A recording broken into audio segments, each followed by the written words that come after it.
You have to realize, God left heaven and He took upon Himself flesh.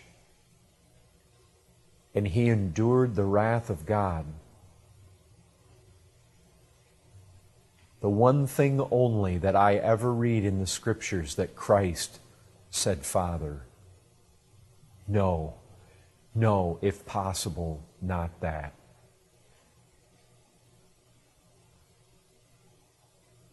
You read in the Psalms, poured out like water. Listen, can you even conceive how God can forsake God? We don't even know. We can't even fathom how God and man can be one in one person, and how there can be a forsaking of one person of the Godhead by the other. We don't know it. We don't understand how that's possible. But it was necessary. When you consider that sin requires the damned to stay in hell forever and to suffer forever, unending, forever and forever. When you look at the cross and it hits you square between the eyes, sin demands death. And God isn't messing around. And if He finds unforgiven sin, He will throw you into the lake of fire. And even when His Son became sin, He drank the cup. It's like, Son, if you will become sin in the place of my people, I must force a cup to your lips that you will not want to drink. And He drank the cup of God's wrath, and He drank every drop of it. And when man looks at that cross, he begins to realize God never sweeps sin under the rug. Sin is really, really bad. Sin demands that Christ Himself must suffer and die. The law has such absolute sway. It will be gratified. The law will be upheld. The law will be sustained. It makes man realize he's in trouble. It makes man realize there is an awful price to pay for sin. It makes man realize that there's no way he can save himself. God had to send His Son into this world. It strips man. It lays man bare to look at the cross.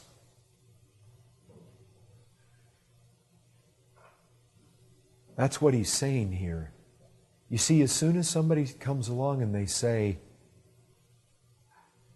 hey, we need circumcision, we're saying, oh, I can add to the work of Christ.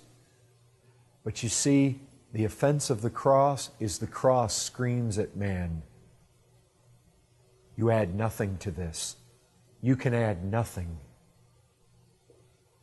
Because why? Our righteousness are filthy rags. It strips it all away. You see, the offense of the cross is, man, you're not good enough. You're filthy. You're wretched. You're a sinner. And the truth is that most men will not come to Christ because they would rather be good enough in that day. See, where do you get that? Well, for one, all you got to do is talk to people. You can figure that out. But in Romans, you have that reality.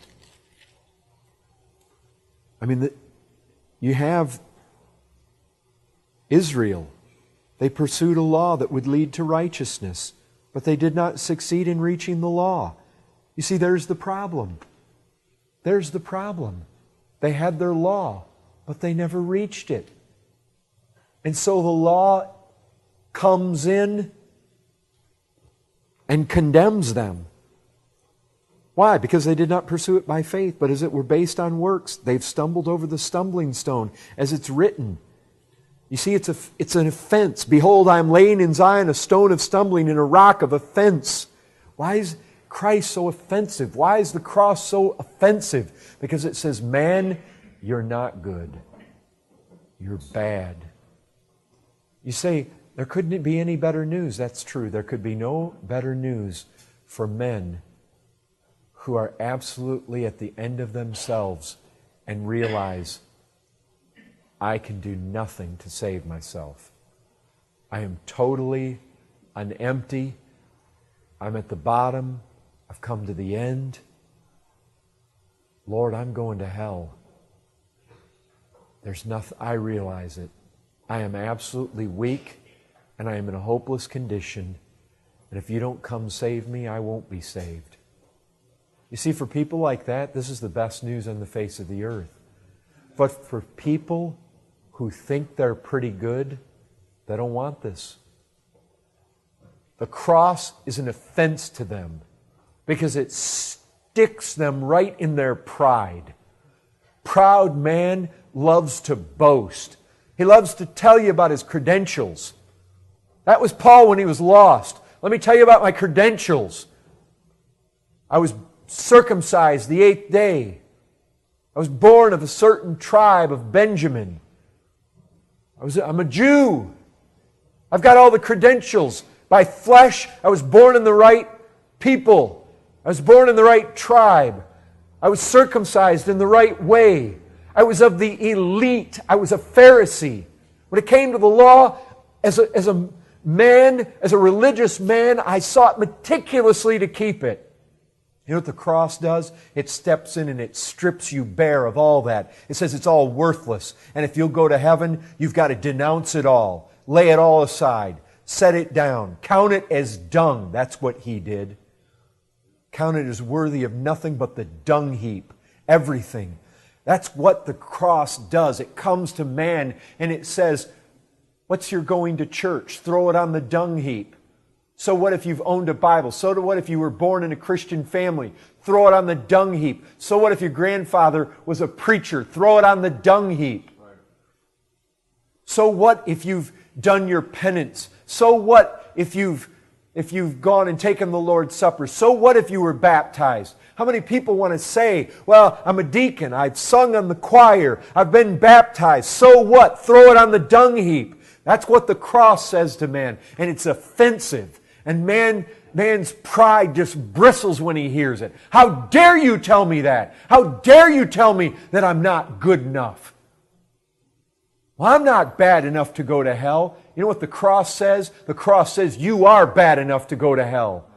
And you needed something supplied outside your efforts to make a way to heaven. That's what it says. And that is offensive to self-righteous man. That is offensive to his pride.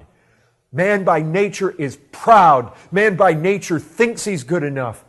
Why do you think we can go up and down the streets and almost everybody says they are good enough to go to heaven? Almost everybody believes in this country they're going to heaven. Almost everybody believes they're right with God. Why? Because they're proud and they're deceived. And when you begin to tell them about the cross, you begin to tell them about how bad they are, how bad man is, and what that cross is all about. Jesus said it. Jesus said, I didn't come for those of you that are well. The self-righteous, they rejected Him. He said to them, the tax collectors and the prostitutes, they're going in. Why? Because a lot of the tax collectors and prostitutes look at their lives and they say, man, there's no hope for me. No, the cross is hope for the hopeless. It's the church, it's the good churchgoers that there's no hope for. Because the thing is, if you go to Christ, you go to Christ to be saved by Him. And if you want to add any of your works, any of your efforts, any of your circumcision, any of your stuff, then He won't take you. You come by faith in Him alone. And that's good news for bad people. That's bad news for good people. But that's what He said. I came to seek and save sinners. I came to call sinners to repentance, not righteous people. He said, who needs a doctor? Is it the healthy person that needs a doctor? He's a doctor. He came to heal the sick. And He was basically saying to them, I didn't come to heal those who are well. I didn't come to call the righteous. You say, well, are there any? Well, there are those that think they are. Listen, there's only one kind of faith that saves. It's the faith that says Jesus is all. He's all my salvation. He's all my hope. It's not part Him and part me. It's not 90% Him and 10% me. It's not 999% Him and 1% my circumcision or uncircumcision.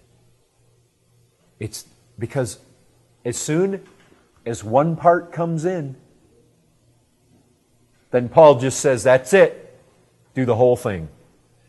You see, that's what Christ says. Remember, Paul's inspired. This is Christ behind him speaking. Christ is basically saying this to all of us. Even if it's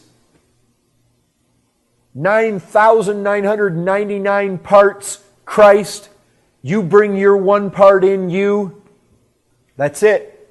You've just disconnected from me, and now you keep the whole thing. See, Christ doesn't share any of it. He says, I'm saving you wholly or not at all. You want one little part in it, you're severed from me. That's it. But if you're a sinner, that's the best news ever. That means I don't have to have... I mean, if you look at your life and you really come to realize, if it took even one part in 10,000 mine, I'm going to hell because I don't have anything to offer. You see, salvation is for the bankrupt. It's for the broken. It's for the destitute. It's for the one who is broke.